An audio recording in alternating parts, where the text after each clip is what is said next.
Bonjour, on continue avec l'unité 3, leçon 2, décrire son quartier.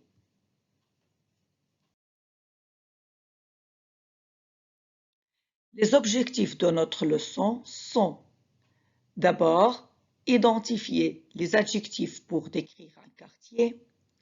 2. Informer et s'informer pour les services dans une ville.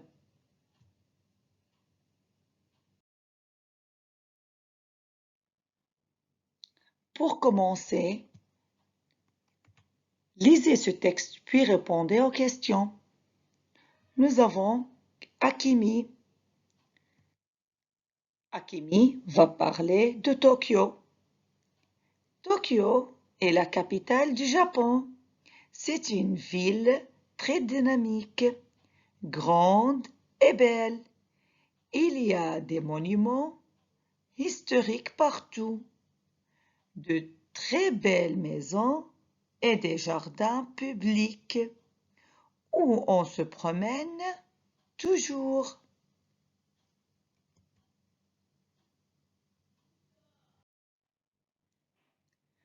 Répondez aux questions suivantes. Nous avons la question numéro 1. Tokyo est une ville calme.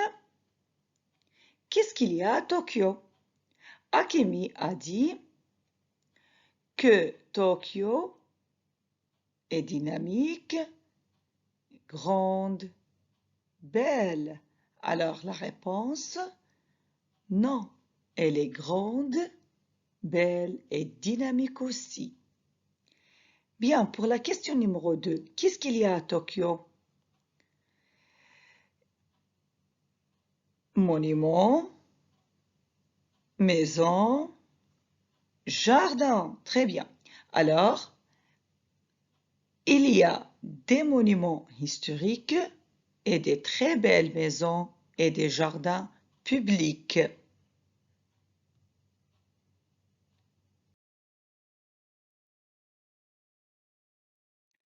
Nous avons une autre ville. Jalil va parler de sa ville, Casablanca. Casablanca est une grande ville marocaine. On y trouve tout, des cafés, plusieurs restaurants, des magasins, des musées et des parcs. C'est une ville très dynamique.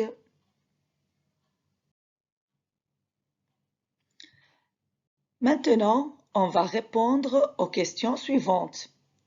Casablanca est une petite ville? C'est la question numéro 1. Question 2. Qu'est-ce qu'il y a à Casablanca? Jalil, quand il parle de Casablanca, il a dit qu'elle est grande, animée. Alors la réponse, non, elle est grande et très animée. Bien, qu'est-ce qu'il y a à Casablanca? Des cafés, plusieurs restaurants, des magasins, musées, des parcs. Alors la réponse, il y a des cafés, plusieurs restaurants, des magasins, des musées et des parcs.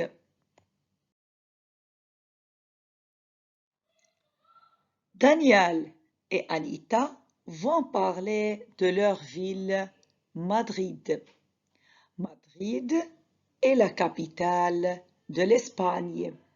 C'est une ville touristique où il y a des jardins, des musées et des petites rues où on se promène à pied ou à vélo. C'est une ville agréable à visiter.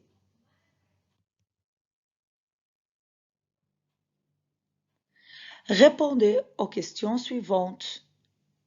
Numéro 1. Est-ce que Madrid est une ville polluée? 2.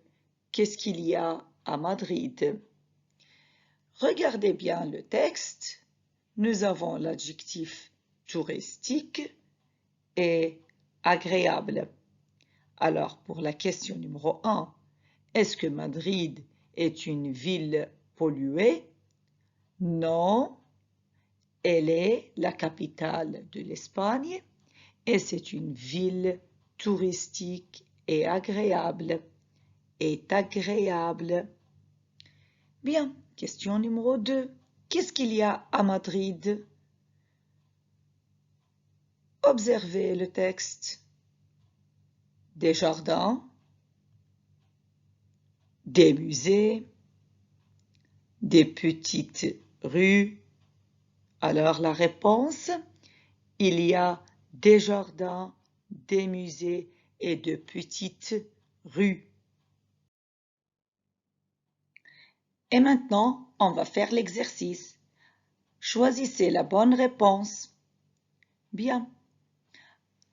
Tokyo est une ville très. Qu'est-ce que Hakimi a dit? Tokyo est une ville très dynamique. Bien, phrase numéro 2. Jalil a dit que Casablanca est une grande ville marocaine.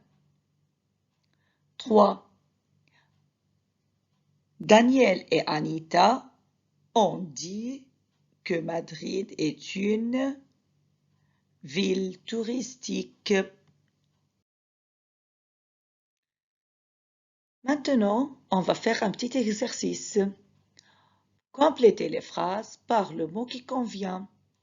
Hussein va parler de sa ville. On va compléter le texte par le mot qui convient.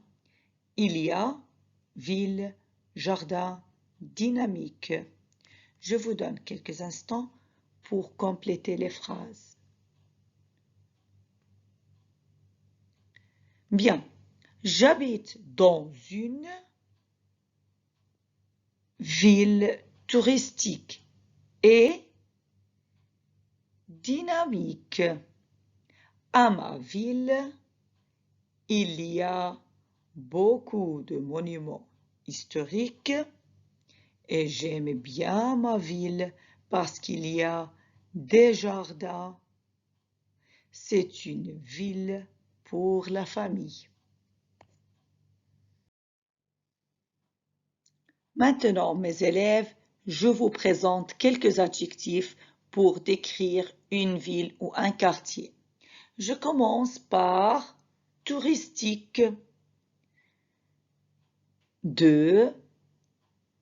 Propre. Après, historique. On continue avec les adjectifs. Vivant, vivante, un quartier vivant, une ville vivante. C'est magnifique ou agréable. Et encore, nous avons calme ou tranquille. Doha est une ville calme. Et nous avons aussi quelques adjectifs, mais au sens négatif. Exemple, bruyant, bruyante, pollué, ancien, ancienne, un quartier ancien, une ville ancienne. Et nous avons pauvre.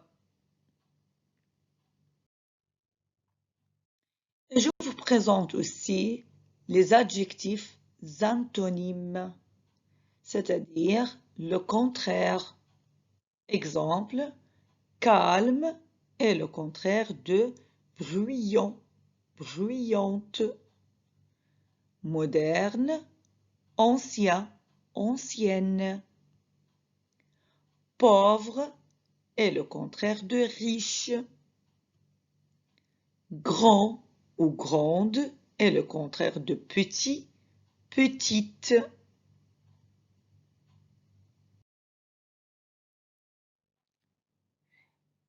Je vous pose cette question. Quelle ville vous préférez et pourquoi? Quelle ville vous préférez et pourquoi? Je commence par la réponse de Jamila. Je préfère Nantes parce que c'est une ville calme, il n'y a pas de circulation et il y a beaucoup d'espace vert pour faire du sport. On est plein air.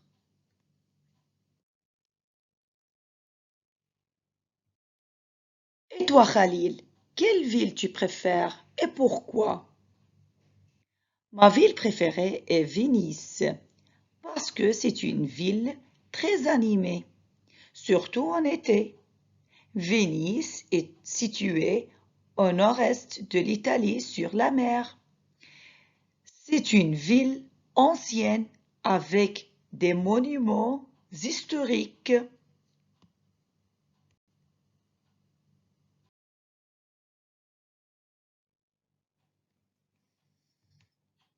Quelle ville vous préférez et pourquoi, Monsieur Ali?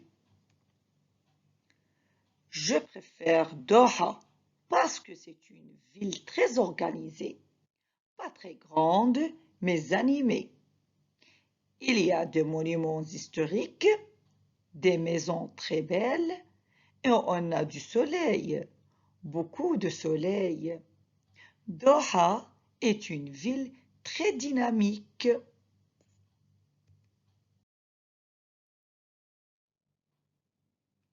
Alors, je fais le résumé.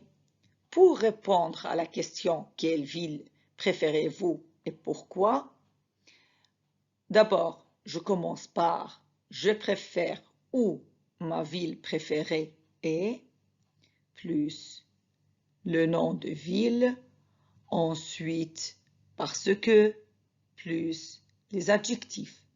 Exemple, ma ville préférée est Venise parce que c'est une ville animée. Ou je préfère Doha parce que c'est une ville très organisée.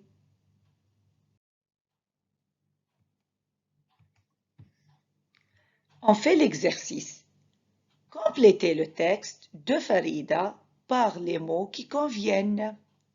Je vous donne quelques instants pour deviner et savoir quels sont les mots cachés. D'accord, on commence. Ma ville, que pensez-vous? Ma ville préférée est Masqat parce que c'est une ville animée. Bien. Mon amie Sarah, d'accord, que pensez-vous? Quel est le mot caché? Mon amie Sarah préfère Rome parce que c'est une ville touristique. Mais mon amie Amna préfère Al-Zubara parce que c'est une ville très historique.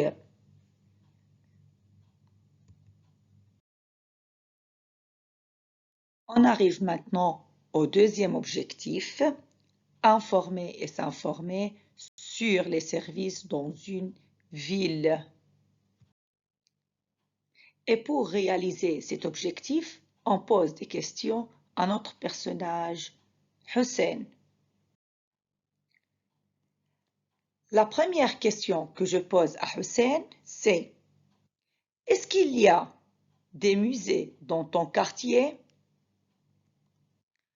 Il a répondu: oui, il y a des musées dans mon quartier. On visite les musées pour observer les traditions de mon pays, Qatar. Deuxième question, Est-ce qu'il y a des salles de cinéma dans ton quartier? Il a répondu Hussein. Oui, il y a plusieurs salles de cinéma. On va au cinéma pour regarder les nouveaux films. On pose une autre question. Est-ce qu'il y a des salles de sport dans ton quartier?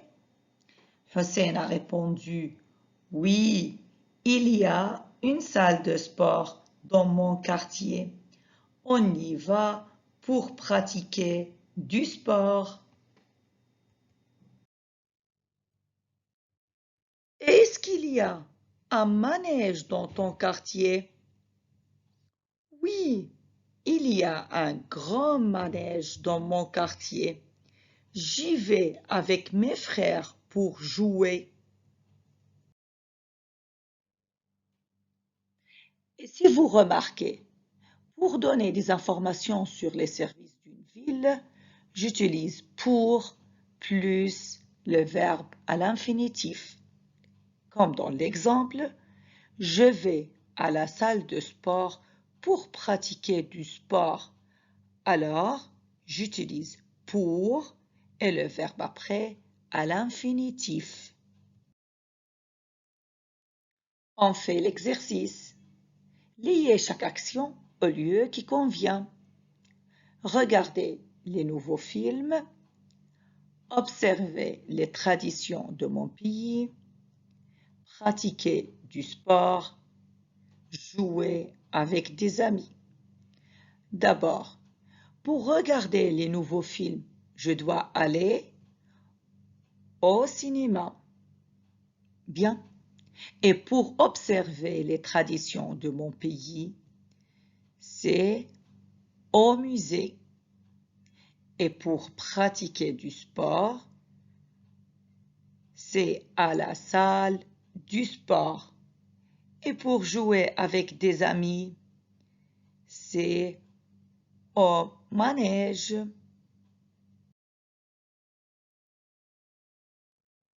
Et voilà, les objectifs de notre leçon d'écrire son quartier ont été réalisés. D'abord, on a identifié des adjectifs pour décrire un quartier. Et l'autre objectif, informer et s'informer sur les services de ma ville ou d'une ville, a été réalisé aussi.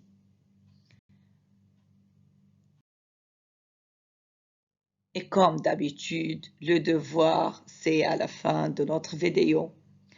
Écrivez un paragraphe pour décrire votre quartier.